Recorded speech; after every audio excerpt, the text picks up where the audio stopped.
Okay? Thank you. BSEd. I have here a classmates with all of your names. So all you have to do is find your name and write your signature right behind. And I'll collect it later after our class. That will be your attendance for next week. Before we start to our next discussion, here are our classroom rules, right? P for try your best. We are going to have an activity later, so I want you to try your best to be active. And R for respect others, so respect others as well as you respect yourselves. And R for inquire or ask questions, so if you have any clarifications regarding this topic, you only need to hand up and ask questions from us. And B for be responsible. Be responsible as a student, as peers with your groupmates. And E for encourage each other, so encourage each one another of your peers from your groupmates. And S for stay focused, so be attentive and listen carefully during this discussion. And who wants to still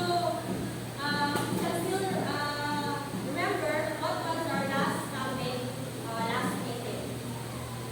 Yes? So our last topic last week is all about quadratic equation by extracting square roots. Okay, thank you. Let's give them multiply clap. Do you know what is multiply clap is? Okay. So I'm going to teach you.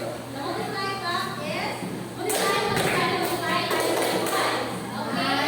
Okay, are you ready? Yes. Okay, 1, 2, 3, go. Thank you. Now, so can anyone tell me what is the definition of quadratic equation? Quadratic equation that has a zero power of 2, like for example x squared plus 2 times 1 equals 0. Okay, very good. I guess that you listened very carefully of our last topic. Now, let's have what do you think is our topic for this afternoon? Yes? Our topic for this afternoon is all about quadratic equation by factorization. Okay, very good. Now, let's have our learning objective.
1. Example 1. Find the solution of x squared plus 9x is equal to negative 8 by using factoring. So, solution.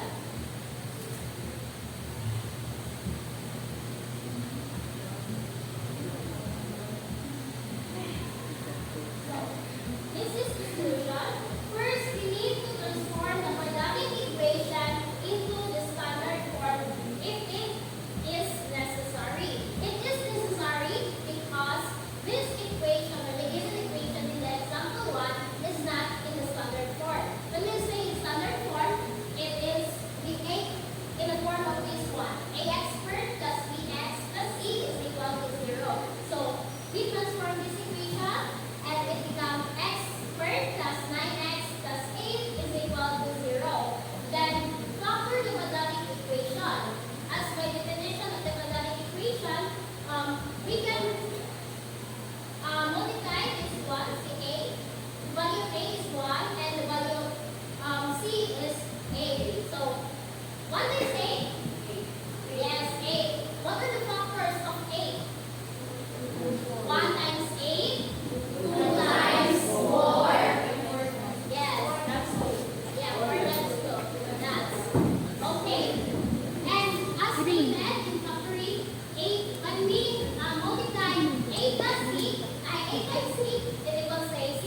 But when we add up those two numbers, it will become b. And this is the letter b. So the factors are 2 times 4. If we add this one, what is the answer? Oh, yes, it is 6, and it is not the one that we are looking for. But 1 times 8 is equal to 8. 8 plus 1? Yes. That is why our the factor of the quadratic expression is x plus 1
Class 6. 9. Did we get the answer? No. Okay, another one. Negative 3 times negative 6 is equal to positive 18. When we multiply both negative, it will result into a positive 1.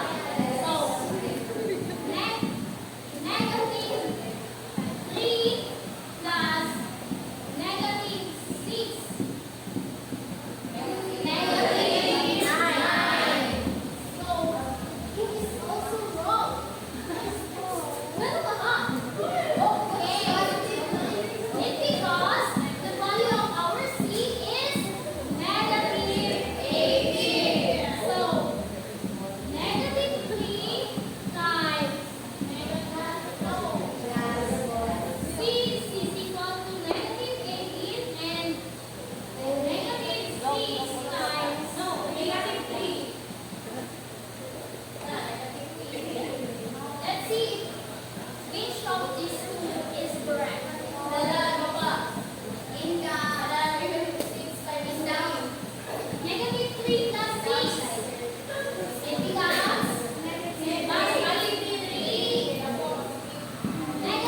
equation of A, B, and C, and then finding two numbers that multiply to the A and C and add to the term B.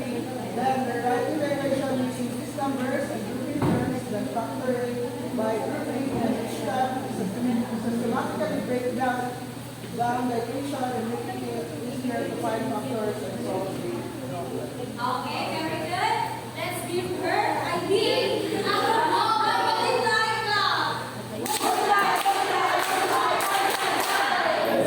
Last person winner. Who is the lucky person? Aureliana.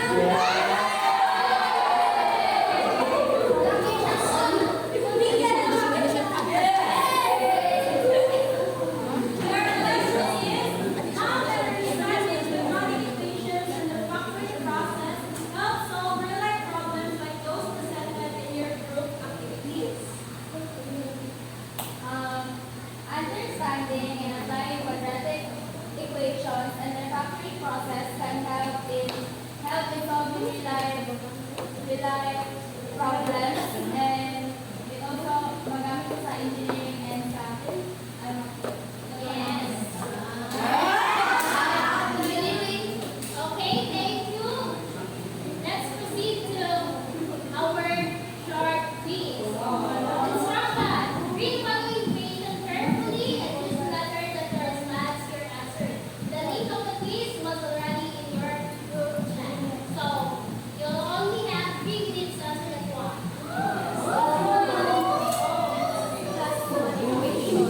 Okay? Your timers is already ended. Next. Okay, for our assignment, we gaw pagkilit sa bay or pagtimog daw. Instruction, you are